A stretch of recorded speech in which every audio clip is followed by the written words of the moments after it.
Assalamualaikum warahmatullahi wabarakatuh. Halo teman-teman, perkenalkan nama aku Aulia Deshifa Hairunisa, biasa dipanggil Nisa, dan teman aku Muhammad Ali Fakih, satu lagi Marwahandini. Di sini kami akan menjelaskan tentang pemikiran ekonomi menurut Abdul Ala Al-Maududi dan Bakir Al-Sadar. Kami dari kelompok 7. Baik, kami di sini akan menjelaskan 4 rumusan masalah. Yang pertama ada bagaimana pandangan ekonomi menurut Abdul Ala Al-Maududi. Yang kedua, bagaimana Abdul Ala Al-Maududi memahami konsep riba dan bunga. Yang ketiga, bagaimana pandangan ekonomi Islam menurut Bakir Al-Sadar.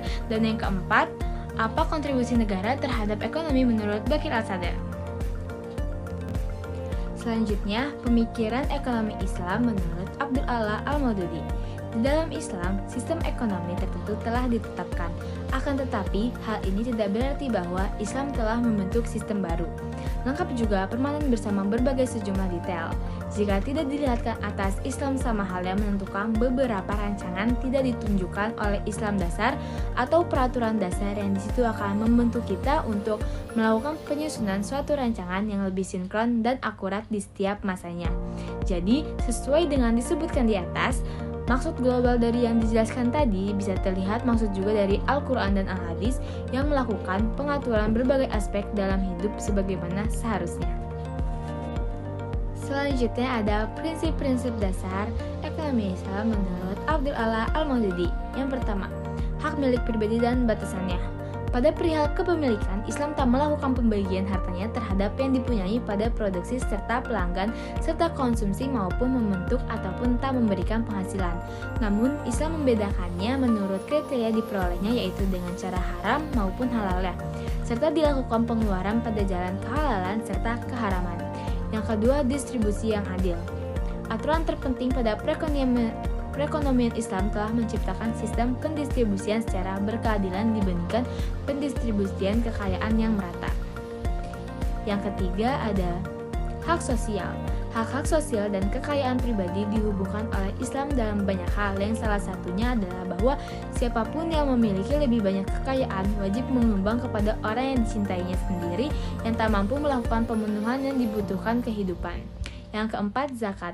Zakat merupakan suatu yang dilakukan penarikan dari kekayaan tiap individu yang dihitung atas ternak, produksi, pertanian, sejumlah bisnis maupun perdagangan. Zakat bertujuan guna melakukan pemenuhan sejumlah hak insan yang sudah diatur atas Allah, yaitu mustahik. Yang kelima ada hukum waris. Pada intinya hukum waris yaitu pembagian harta aset yang dipunyai atas seseorang yang sudah meninggal dunia. Yang keenam, peran tenaga kerja, modal dan pengelolaan. Hak pemilik tanah dan pemodal telah dikenali oleh Islam. Seperti itu juga pada yang bekerja juga pembisnis yang menyampaikan dengan cara yang jelas bahwasannya Islam merasa dua hal tersebut menjadi faktor perekonomian. Yang ketujuh, zakat dan perlindungan sosial. Yang kedelapan, ekonomi bebas riba. Dan yang terakhir, hubungan antara ekonomi politik dan aturan sosial. Selanjutnya, menurut Abdul Ala Al-Maududi, tujuan berekonomi dalam Islam menyangkut 3 hal. Yang pertama, kebebasan pribadi. Tujuan utama serta yang paling primer dalam Islam ialah memelihara kebebasan pribadi, sebab tanggung jawab terhadap Allah merupakan kewajiban individu setiap orang. Yang kedua, harmonisasi perkembangan moral dan material. Sangat penting secara fundamental bagi Islam, salah satunya adalah dengan mengikut sertakan pengembangan moral setiap manusia. Oleh karena itu, dengan senantiasa mengamalkan kebaikan adalah perihal besar untuk tiap personal pada masyarakat. Misalnya, sikap toleransi, kedermawanan dan kebaikan selain harus menjadi makhluk hidup di masyarakat. Islam tidak sepenuhnya bersandar pada hukum untuk memelihara keadilan sosial, tetapi juga pada pelimpahan wewenang utama sebagai bentuk upaya membangun moralitas manusia seperti keimanan, ketakwaan, pendidikan agama, dan lain-lain. Yang ketiga, kerjasama, kerukunan, dan keadilan. Selain menjaga persatuan juga persaudaraan insan, Muslim juga melakukan penentangan konflik juga perselisihan. Maka, Islam tak melakukan pembagian umatnya pada golongan-golongan sosial. Dilihat dari analisa peradaban insan, golongan sosial dibagi atas 2. Pertama, yaitu dirancang juga diciptakan dengan cara tak berkeadilan atas sistem sosial politik juga ekonomi asosiasi yang tidak bermuara selayaknya feodalisme, kapitalisme, brahmana.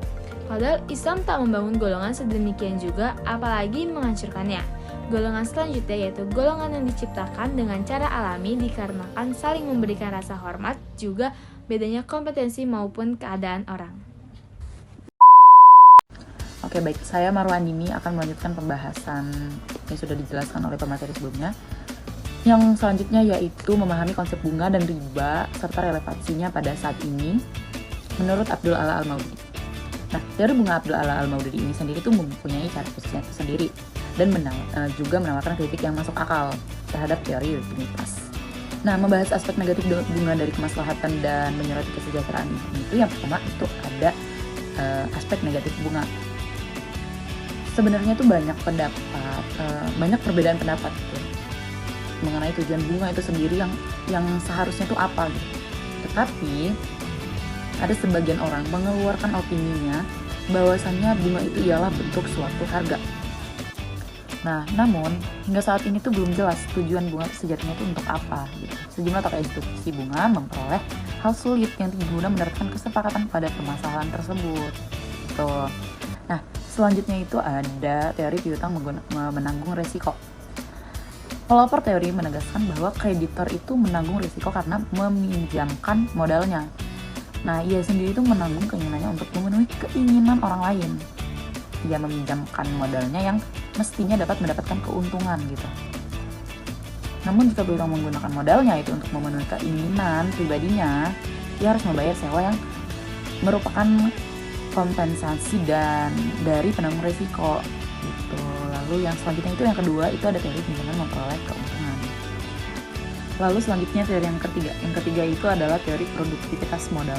Menurut teori ini, modal ialah produktif dan memiliki daya untuk menghasilkan barang yang lebih banyak daripada barang yang dihasilkan tanpa modal. Nah, ia memiliki daya untuk menghasilkan nilai tambah daripada nilai yang telah ada.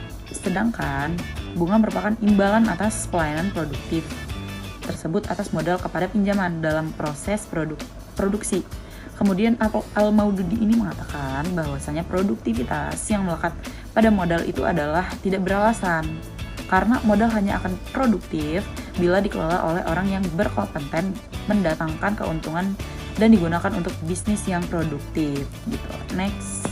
Lalu yang ketiga, oleh karena dalam kenyataannya harga barang pada waktu ini lebih berharga, maka barang sekarang lebih bernilai daripada barang masa depan gitu. Maka kesimpulannya itu adalah peminjam sekarang lebih tinggi nilainya daripada masa yang akan datang. Kemudian Al-Maududi ini memberikan pertanyaan, apakah sifat manusia benar-benar menganggap keinginan masa kini lebih penting daripada masa depan?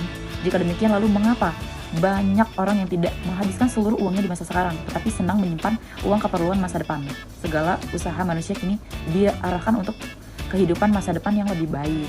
Gitu. Lalu selanjutnya itu yang kelima itu merupakan kejahatan moral dan spiritual. Nah, kejahatan moral dan spiritual ini institusi bunga memiliki dampak negatif terhadap masalah psikologis. Ia dapat menanamkan kecintaan terhadap uang dan menumpuk kekayaan demi kepentingan pribadinya. Selain itu juga bunga telah menjadikan manusia seorang yang maksimizer, yaitu seseorang yang tidak pernah puas. Di samping itu juga ia dapat melahirkan sikap yang asosial, antipati, ketamakan, dan mewariskan kesengsaraan dengan berbagai cara. Yang keenam yaitu merupakan kejahatan sosial budaya.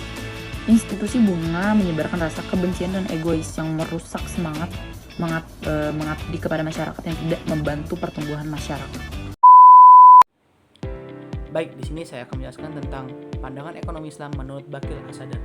Muhammad Bakir As-Sadar dilahirkan di Baghdad pada tahun 25 Zulqa'dah 1353. Nah, beliau merupakan seorang pemikir terkemuka yang melambangkan kebangkitan intelektual di Najaf antara 1950 dan 1980.